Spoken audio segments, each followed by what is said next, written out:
So welcome to Action on Site Health Environmental Edition.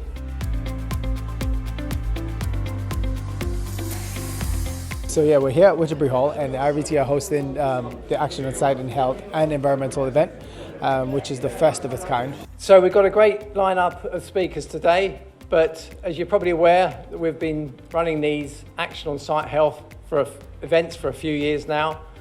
But the environmental side at RVT, we believe, is equally important.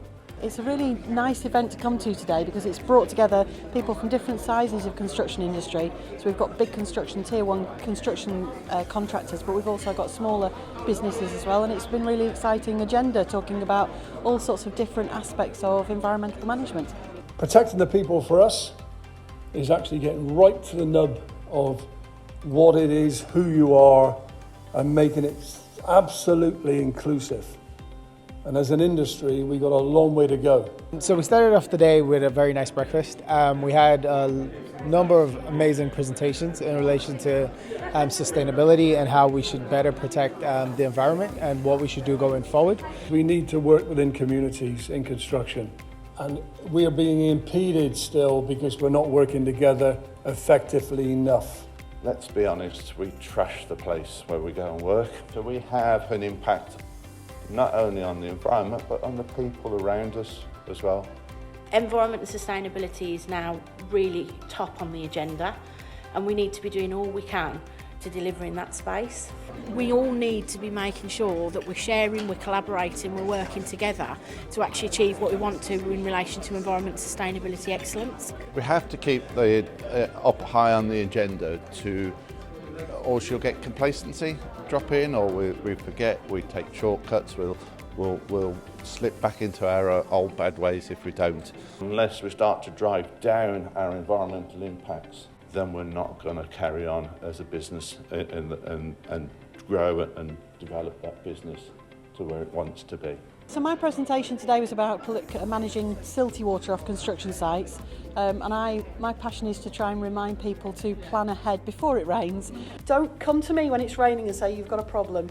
You knew it was going to rain, we live in England, so have a plan in place. And then Daniel did his presentation after me and described some of the treatment processes that are available to deal with that silty water. So I think my presentation and then Daniel's afterwards worked really nicely together. If you fail to prepare, you're preparing to fail. That's the most important thing about this.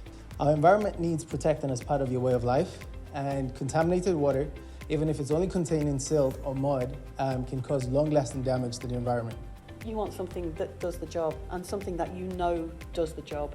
And companies like RVT have fantastic equipment and solutions that you can deploy on site to deal with your silty water.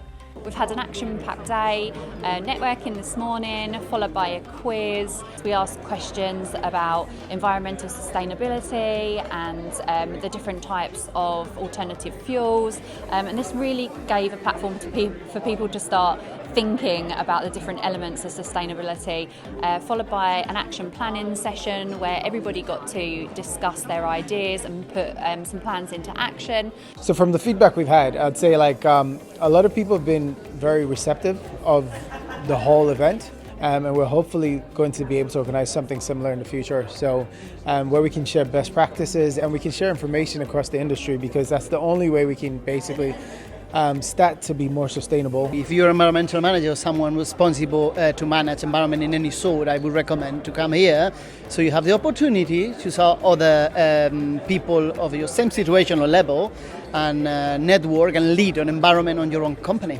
But it's been perfect for us today because we've had lots of space and the food and the refreshments have been really nice, and the agenda's been really, it's covered everything we needed it to cover, I think. Everybody in this room is working towards the same goal. We're probably already doing the same things, the things that you have heard this morning already and the things you'll hear later today. I've already swapped contact details with quite a few people who we're going to have a chat with and see what they've been doing and whether there's any synergy that we can work with them on. We've got to continue talking to each other. We've got to open those doors of communication and collaboration, because through that is how we're going to be successful.